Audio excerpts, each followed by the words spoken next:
Hello and welcome to the second week of January 2023 training log.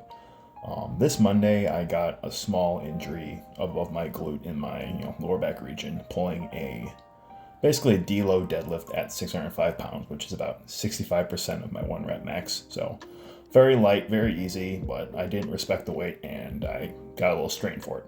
So most of this video is going to be talking about this week and how I dealt with that injury and how I've been going about recovering from it.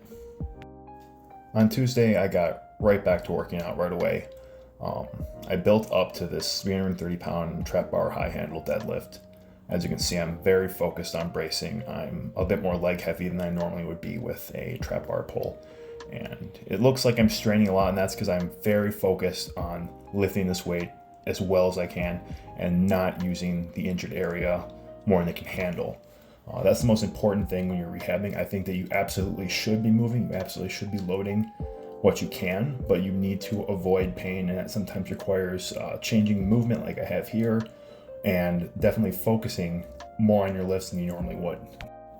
On Wednesday, I had bench and squat on the program, so I did the bench as prescribed. The only difference I made was I did as a Larson press as opposed to a regular bench press, which involved less arch and no leg drive. This kept pressure off the injured area and let me get all my reps in largely pain-free. Getting into and out of the bench was a bit weird, but the actual pressing felt just fine. For squats, I had to change things up a lot more. What I ended up doing were Hatfield box squats. This let me keep my torso a lot more upright than I normally would when squatting, which really kept the injured area from overworking. These felt pretty good. There was a little bit of a twinge sometimes unracking and walking out, but during the actual sets when I was bracing very hard, everything felt fine, which I thought was a good sign.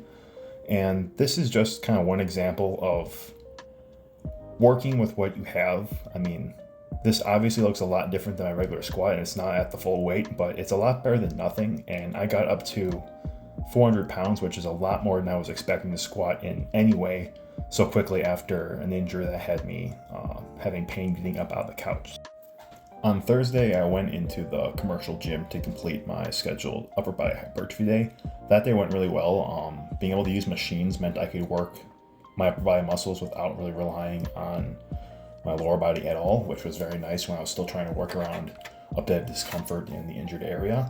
One thing of note is that I was able to carry a 100-pound plate out of the gym to my car one-handed because the owner had found one in the back and decided that if anyone could find a use for a single unpaired 100-pound plate, it was me. So again, shout out to Madtown Fitness. The owner is super nice and has hooked me up with a lot of stuff like that over the years. Finally, we got to Friday, which I'm really excited for this footage because it shows just how quickly you can come back from these kind of injuries when you're really working at and rehabbing well, and if the injury is accommodating. On Friday, I worked up to 2 heavy lifts, squat and deadlift. I used variations I felt would be better for my injury than more standard barbell lifts, but I still got super heavy on them, a lot more than I was going to expect, and I was really pleased with the results. So for the Hatfield box squat, I got up to 870 pounds, and then for a frame deadlift, I got up to 835 pounds. Granted, these are both lifts that I've done for 1,000 pounds or more before, but still, 800-pound lifts 4 days after a back injury is really not something that anyone should be upset about. So I was really happy I could get this far in such a short amount of time. It made me really confident for the next week, and the fact that the injury will probably be completely gone by the end of the next week. I'll be right back on schedule with the program. And I hope it just kind of shows you that you shouldn't let an injury be the end for your training, even in the short term. If you're proactive about your recovery and you adhere to the idea of getting as much movement as you can in without pain, that's a really important caveat, then you can probably heal a lot faster than you're expecting, and you can get right back on track. And even if it takes longer to heal, the variations that you're practicing in order to accommodate your injury, they have something to offer in of themselves. The first time I tried box squatting was for a knee injury I had last year, and it turns out box squatting is awesome, and I've used it heavily ever since, and I probably would have never tried a box squat if I didn't have that injury to work around. Next up, I want to take a closer look at one of my dedicated hypertrophy days. I get a lot of questions about these, and I feel like this is the best way to answer those. So we're going to take a look at a leg day I did last Sunday. Also, the camera angles are just going to be whatever I could take, balancing my phone on stuff in the gym because I didn't want to set up a tripod, so some of them are a bit weird, but you get the idea. Anyways, I start off all of my leg days with hamstring curls. I find that it's just a good movement for warming up. It gets the hamstrings a little bit tired so you don't take away from my quads in the follow-up movement, and they're not a hard movement to go into cold. That's what I really like about them. I'll do 4 to 5 sets, usually ramping up to the top set, which is either going to be just a really heavy straight set, or if I'm feeling particularly masochistic, I'll do a drop set like I'm doing here, which is really easy to do with the selectorized machines. After the hamstring curls, I will move to my main quad movement of the day. This is always a heavy set with something like a leg press or a hack squat or pendulum squat, really any heavy leg machine. And for these, I will warm up and then only do a single working set. But I make sure that working set is the most awful, brutal, disgusting set I can manage. So it'll either be a straight set with an air on PRing. I think this day was 10 plates for a set of 10, which isn't a PR, but I haven't done these in a long time, so I wanted to establish a baseline. If not a heavy straight set, I might do them as another drop set, or as a cluster set, or as a rest pause set, or really anything that takes one set and makes it as awful as possible. I like this approach because I know that if I program more than one set on these heavy leg movements, I'm just not going to give my all to one or more of them. Because doing 3 heavy leg press sets in a row, if you're putting real true effort into it, is just awful and terrible, and I know I'm not going to get the most out of those. So if I only have one, I know that I have to make it count, and I really will take it to that full, absolute, complete failure. And I think that's more important for growth than doing a couple half-ass sets. So you can kind of see in my face how I'm feeling after this hack squat set. After the heavy leg movement, I have kind of an intermission lift with some cable crunches.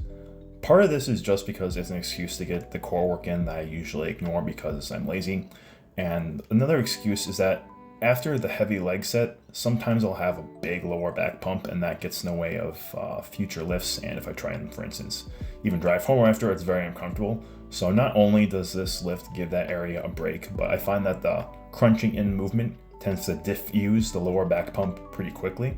So it solves multiple functions, and it has a place in all of my leg days because of that.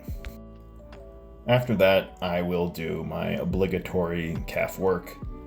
Honestly, when I say obligatory, that's really the truth of it. I don't really care much about my calves anymore. They're annoying to work. I don't work them enough to really see significant growth, but I still feel like I can't do a leg day without some calf work, so I'll crank out some sets on the seated calf raise, and yeah, there's not much to them. Finally, I'll end the day with leg extensions. These will be similar to the hamstring curls, and I'll do 4 to 5 sets up to a top set. The only difference is I like to add this at the end, which after I've done all my bilateral sets, I'll do one final set where I'll alternate unilateral, so one leg at a time with a very light weight, and I just keep going back and forth until I can't do any more with each leg, and then I'll crank out as many sets as I can with that light weight using both legs. I don't know if this necessarily does anything, but it gives you a nasty leg pump, and it just is a good way to feel like you've done something at the end of the workout. Like when you're stumbling away to your car, that's a good mental feeling to make you feel like you've actually grown. For anyone else trying to copy this template, I would toss in an extra hamstring movement at some point, but seeing how incredibly hamstring dominant I already am, I don't feel the need.